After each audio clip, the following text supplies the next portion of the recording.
आज के इस ट्यूटोरियल से हम स्टार्ट करेंगे ASP.NET MVC 5 और इस ट्यूटोरियल में हम बात करेंगे कि ASP.NET MVC क्या है, वेब एप्लीकेशंस क्या है, MVC क्या है और आखिर में क्रिएट करेंगे ASP.NET MVC 5 एप्लीकेशन।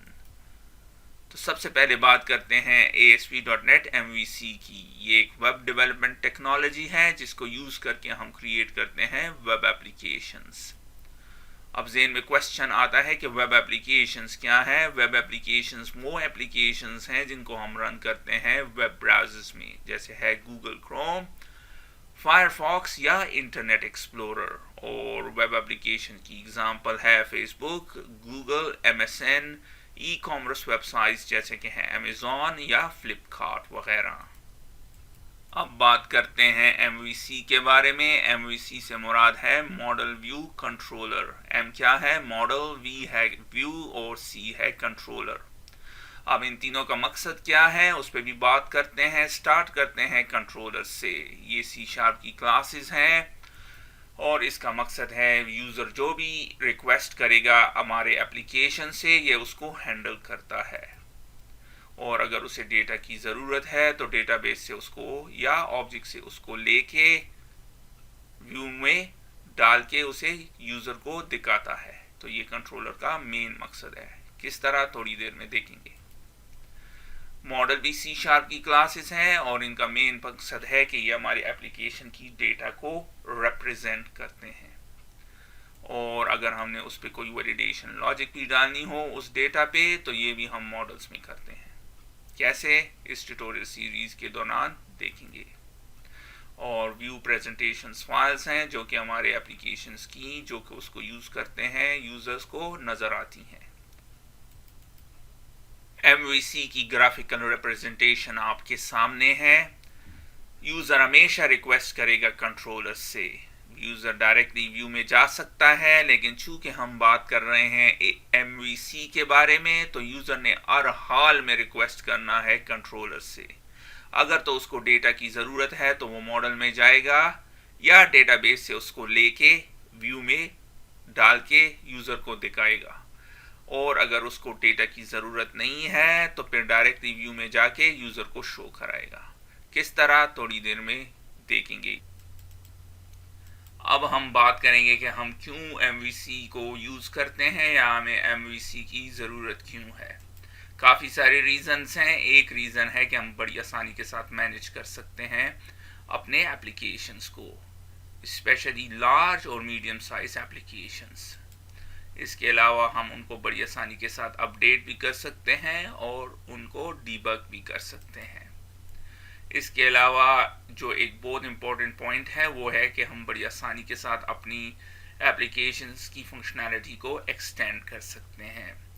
एप्लीकेशन को क्रिएट करना आसान है, लेकिन उसको एक्सटेंड करना या उसको अपग्रेड करना काफ़ी मुश्किल काम है। तो MVC हमारी इसमें मदद करता है।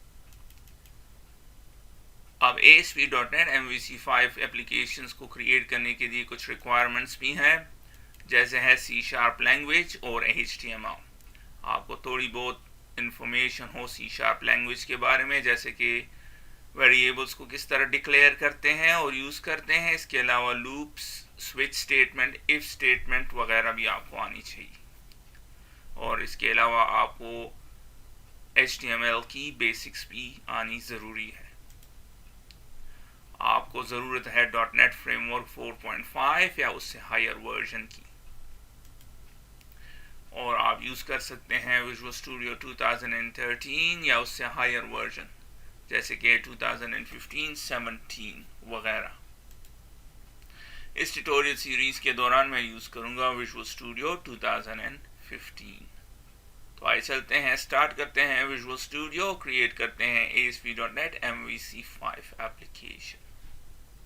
ASP.NET MVC 5 एप्लीकेशन को क्रिएट करने के लिए हम चलेंगे फाइल मेन्यू में, फिर न्यू और आखिर में प्रोजेक्ट, और आपके सामने ये स्क्रीन होगी। यहाँ पे मैं विजुअल C# में वेब को सेलेक्ट करता हूँ और फिर हम चलते हैं और सेलेक्ट करते हैं .NET फ्रेमवर्क 4.5 या हायर वर्जन।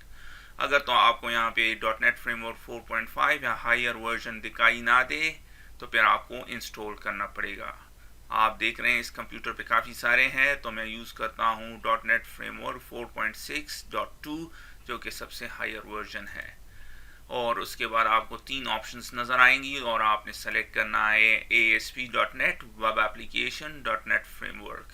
अगर तो आप Visual Studio 2013 यूज़ कर रहे हैं तो फिर आपको दिखाई देगा ASP.NET वेब एप्लीकेशन, लेकिन आपने हर हाल में सेलेक्ट करना है .NET Framework 4.5 या उससे हायर वर्जन। सेलेक्ट कर दें इस पहले ऑप्शन को, फिर आपने जो नाम उसको देना है दे दें और क्लिक कर दें ओके। तो आपके सामने ये स्क्रीन ओपन हो जाएगी। यहाँ पे आप MVC एप्लीकेशन को 2 तरीक़ों से क्रिएट कर सकते हैं, एक है empty template और दूसरा है MVC template। इस ट्यूटोरियल सीरीज़ के दौरान हम ज़्यादातर empty template को यूज़ करेंगे। empty template को सेलेक्ट कीजिए और फिर आपने हर हाल में चेक करना है इस ऑप्शन को जो कि है MVC। अगर आप भूल गए तो फिर ये काम नहीं करेगा, तो आपने इस बात को याद रखना है। इसके बाद क्लिक कर दें ओके और ये हमारे लिए क्रिएट कर देगा ASP.NET MVC5 एप्लीकेशन जो कि आपके सामने है। इस स्टेज पे आप देख रहे हैं हमारे इस एप्लीकेशन में कोई कंट्रोलर नहीं, कोई मॉडल नहीं, कोई व्यू नहीं, और व्यू फोल्डर में सिर्फ एक फाइल है जो कि है web.config फाइल। इस पर बात करेंगे जब हम इस फाइल को यूज़ करेंगे। इस ट्यूटोरियल में हम इस फाइल को यूज़ नहीं करेंगे। अगर तो मैं इस एप्लीकेशन को इस स्टेज पर रन करूं तो देखते हैं कि क्या होता है। तो आप देख रहे हैं ये हमें एरर शो कर रहा है। क्यों एरर शो कर रहा है? जैसे कि मैंने प्रेजेंटेशन में आपसे कहा, हमारे यूज़र जो हमारे एप्लीकेशन से जो भी रिक्वेस्ट करते हैं उसको हैंडल कौन करता है? कंट्रोलर्स। इस केस में कोई कंट्रोलर नहीं, तो यूज़र रिक्वेस्ट कर रहा है हमारे एप्लीकेशन से कि इस एप्लीकेशन को स्टार्ट करो। चूँकि कोई कंट्रोलर मौजूद नहीं तो यूज़र की रिक्वेस्ट को हैंडल नहीं किया जा सकता, तो एरर शो कर रहा है। तो अब हम ऐड कर देते हैं एक कंट्रोलर। राइट क्लिक कीजिए कंट्रोलर्स पे, फिर ऐड और आखिर में कंट्रोलर। और आपके सामने काफ़ी सारे ऑप्शंस हैं, तो मैं सेलेक्ट कर लेता हूं MVC5 कंट्रोलर -MT की इस ऑप्शन को, फिर क्लिक कर दें ऐड। तो आपके सामने ये स्क्रीन ओपन हो जाएगी। इस स्क्रीन में आपने कंट्रोलर को नाम देना है और आपने एक चीज़ को नोट रखना है कि आप उसके आगे कंट्रोलर का ये कीवर्ड लगा दें। तो मैं इस कंट्रोलर को नाम दे देता हूँ होम, फिर क्लिक कर दें ऐड और ये हमारे लिए ये कंट्रोलर ऐड कर देगा।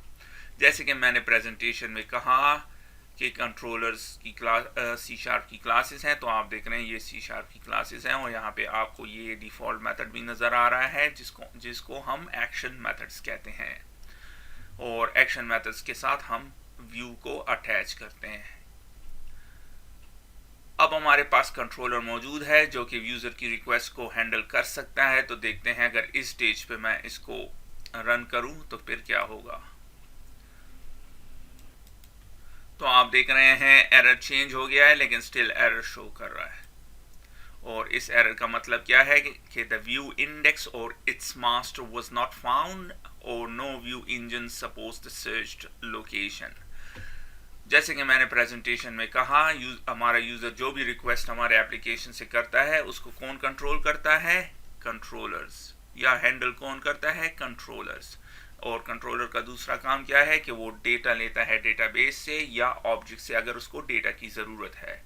इस केस में डेटा की ज़रूरत नहीं है, तो फिर आखिरी काम कंट्रोलर का क्या है कि वो व्यू शो कराता है। तो इस केस में करंटली आप देख रहे हैं कोई व्यू मौजूद नहीं, तो हमें व्यू को क्रिएट करना पड़ेगा।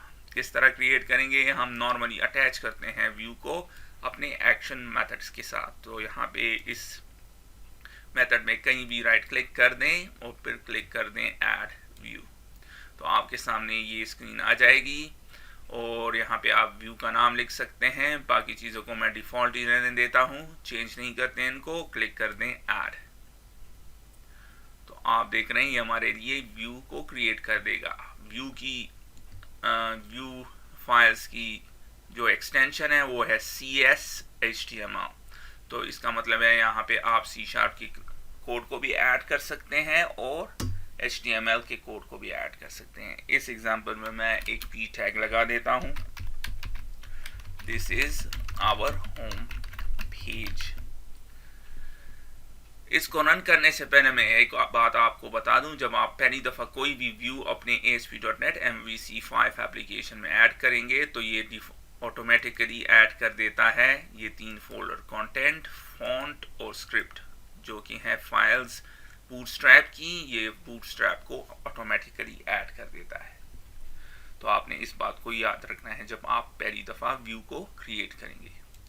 अब मैं इस एप्लीकेशन को रन करता हूँ, देखते हैं अब क्या होगा। अब कंट्रोलर मौजूद है जो कि रिक्वेस्ट को हैंडल कर सकता है और फिर व्यू को शो कराएगा, जो कि इस केस में इंडेक्स व्यू है, तो आपके सामने है। और जो टेक्स्ट पी टैग हमने यहाँ पे लगाया वो उसका कंटेंट आपको शो कर रहा है। इसके अलावा आप देख रहे हैं यहाँ पे ये ब्लैक बॉर्डर बैकग्राउंड भी आ गया और आप देख रहे हैं फॉन्ट भी चेंज हो गई। क्यों? ये बूटस्ट्रैप को अब यूज कर रहा है। तो इस एग्जांपल में अभी तक आपने देखा कि हम कंट्रोलर किस तरह हैंडल करता है यूजर की रिक्वेस्ट को और फिर किस तरह व्यू को शो कराता है।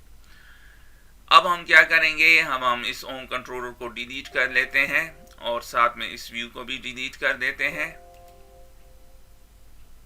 अगर तो हमने एक कंट्रोलर क्रिएट करें और जिसको हम नाम दे कुछ भी, फॉर एग्जांपल इस केस में मैं इसको नाम दे देता हूं मेन कंट्रोलर। आप देख रहे हैं जिस तरह होम कंट्रोलर था उसी तरह मेन कंट्रोलर है और उसमें एक डिफॉल्ट एक्शन मेथड है। अब मैं इसके साथ व्यू को अटैच कर देता हूं और डिफॉल्ट ही रहने देते हैं। क्लिक करते हैं ऐड और फिर पी टैग लगा देता हूं यहाँ पे और लिख देते हैं this is our home page. अब की बार मैं रन करता हूं, देखते हैं क्या होता है। अब हमने सिर्फ कंट्रोलर का नाम चेंज किया है, तो देखते हैं क्या होता है।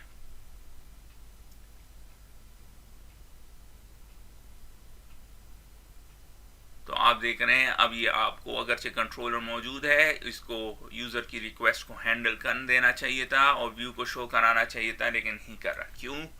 इसकी एक वजह है। जब हमारा एप्लीकेशन रन होता है तो सबसे पहले कौन सा फाइल रन होता है का कोड, वो है global.asax। तो यहाँ पे जो भी कोड आपने लिखा होगा एप्लीकेशन रन होने के बाद सबसे पहले यहाँ का कोड रन होगा। और यहाँ पे एक क्लास है रूट कॉन्फ़िग जो कि app_start फोल्डर में मौजूद है। यहाँ पे हमने इसको डिफॉल्ट दिए हैं कि डिफॉल्ट होम कंट्रोलर का क्या नाम होना चाहिए, होम, और डिफॉल्ट एक्शन का क्या नाम होना चाहिए, इंडेक्स। डिफॉल्ट ये आपके सामने है। तो इस केस में क्या है, डिफॉल्ट कंट्रोलर होम होना चाहिए, लेकिन हमारे पास एक ही कंट्रोलर है जो कि है मेन और उसमें डिफॉल्ट एक्शन इंडेक्स है, तो वो मौजूद है आपके सामने, डिफॉल्ट व्यू भी। लेकिन चूंकि अब ये जब ये एप्लीकेशन रन होती है और सबसे पहले जो कोड रन होता है वो ये वाला कोड है, तो यहाँ पे जब आता है और फिर सर्च करता है इस क्लास में तो इसको होम कंट्रोलर डिफॉल्ट है तो नज़र नहीं आता, इसलिए एरर दे रहा है। तो हमने क्या करना है, अगर तो हम होम कंट्रोलर के बजाय कोई भी और नाम यूज़ करें तो फिर आपको यहाँ पे चेंज करना पड़ता है। तो मैं इसको होम के बजाय मेन कर देता हूँ। अब जब हम इसको रन करेंगे तो आप देखेंगे करेक्टली शो करेगा, आपके सामने है। तो इस ट्यूटोरियल में आपने देखा कि कंट्रोलर्स किस तरह हैंडल करते हैं यूज़र की रिक्वेस्ट को और इसके बाद वो किस तरह शो कराते हैं व्यू को।